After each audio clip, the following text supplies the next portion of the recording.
Assalamualaikum, welcome back to our channel. இன்னைக்கு நம்ம வீடியோல பாத்தீங்கன்னா ரொம்ப டேஸ்டான ஹெல்தியான ஒரு சூப் ரெசிபி தான் பார்க்க போறோம்.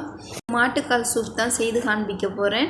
இந்த வீடியோக்கு நீங்க புதுசா வாரீங்க அப்படினா ப்ளீஸ் வீடியோஸ்க்கு கீழ உள்ள subscribe பட்டனை தட்டி subscribe பண்ணிக்கோங்க. பக்கத்துல உள்ள அந்த bell ஐகானையும் கிளிக் பண்ணிக்கோங்க. Let's start to make it. இந்த சூப் பாத்தீங்கன்னா மாட்டுக்காலோட 3/4 கிலோ அளவு இறைச்சி சேர்த்து தான் நான் செய்ய போறேன். அப்ராக்சிமேட்டா இது வந்து 3 kg இருக்கும்.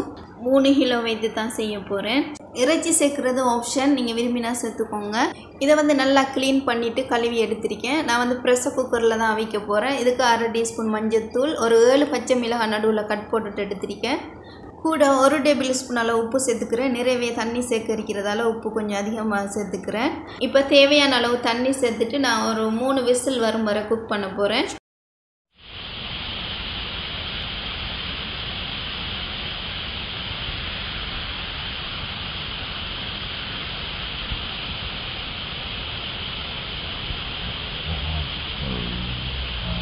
இப்போ பாருங்க, இது வந்து நல்லாவே அவிந்துட்டு 3 விசில் வரை நான் வைத்திருந்தேன். நம்ம நார்மலாக யூஸ் பண்ணுற சட்டியில் நீங்கள் சமைக்கிறீங்க அப்படின்னா ஒரு 2 hours நல்லா அவித்தடுங்க. இதை ஒரு சைடில் எடுத்து வைத்துட்டு வேறு பெரியதொரு சட்டி ஒன்று நான் அடுப்பில் வைத்துக்கிறேன். இதில் 2 டேபிள்ஸ்பூன் ஆயில் ஆட் பண்ணிவிட்டு கூட 1 டீஸ்பூன் கடுகு சேர்த்துக்கிறேன். அடுத்ததான் 5 பட்டை, ஏலக்காய் 4, கிராம்பு 4 சேர்த்துக்கோங்க. இதோட பெரிய வெங்காயம் 2 சின்னதாக கட் பண்ணிவிட்டு சேர்த்துக்கிறேன். இப்போ இந்த வெங்காயத்தோட கலர் வந்து சேஞ்ச் ஆனதுமே இஞ்சி பூண்டு பேஸ்ட் 1 டேபிள்ஸ்பூன் சேர்த்துக்கணும். அடுத்ததாக ஃபெனல் சீட் இருக்கு இல்லையா, பெருஞ்சீரகம் என்று சொல்லுவோம், அதில் 1 டீஸ்பூன் சேர்த்துட்டு சீரகம் 1 டீஸ்பூன் சேர்த்துக்கிறேன். அடுத்ததாக பேண்டன் லீஃப் 2 சேர்த்துக்கிறேன். நீங்கள் கரி லீவ்ஸ் கூட சேர்த்துக்கலாம். ஹோல் ஸ்பைசஸும் நல்லா வதங்கிட்டு இப்போ தக்காளி 3 சேர்த்துக்கிறேன். வெஜிடபிள்ஸ்னு பார்த்தீங்கன்னா நான் கேரட் மட்டும் சேர்த்துருக்கேன். இது உங்கள் சாய்ஸ் தான், நீங்கள் எந்தெந்த வெஜிடபிள்ஸ் உங்களுக்கு பிடிக்குமோ நீங்கள் சேர்த்துக்கலாம். இப்போ எல்லாமே நல்லா வதங்கிட்டு நான் 3 டேபிள்ஸ்பூன் மிளகாய் தூள் சேர்த்துக்கிறேன்.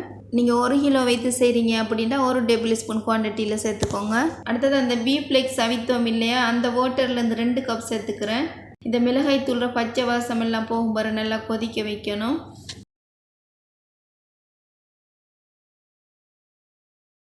அவ்வளோதான், நம்ம ஆல்ரெடி அவித்து வைத்திருந்த பீஃப் ஃப்ளேக்ஸ் எல்லாத்தையும் வாட்டர் ரெடி இதோட சேர்த்துக்கோங்க. உங்களுக்கு நிறைய சூப் வேணும் அப்படின்னா நீங்கள் இன்னும் கொஞ்சம் வாட்டர் ஆட் பண்ணிக்கலாம். இதில் டேஸ்ட் எல்லாம் செக் பண்ணி நீங்கள் தேவைப்பட்ட உப்பு சேர்த்துக்கோங்க.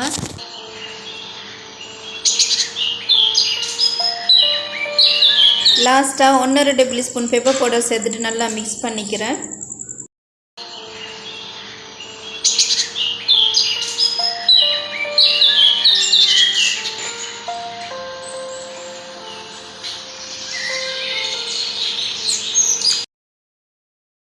இப்போ ஃப்ளேமை ஆஃப் பண்ணிவிட்டு நான் மேலே வந்து கொரியண்டர் லீஃப் கொஞ்சமாக சேர்த்துக்கிறேன். இது ஆப்ஷன், உங்களுக்கு விரும்பினா நீங்கள் சேர்த்துக்கலாம். பாருங்கள், இப்போ மிகவும் டேஸ்டான சூப் வந்து ரெடி ஆகிட்டு சர்வ் பண்ணிடலாம்.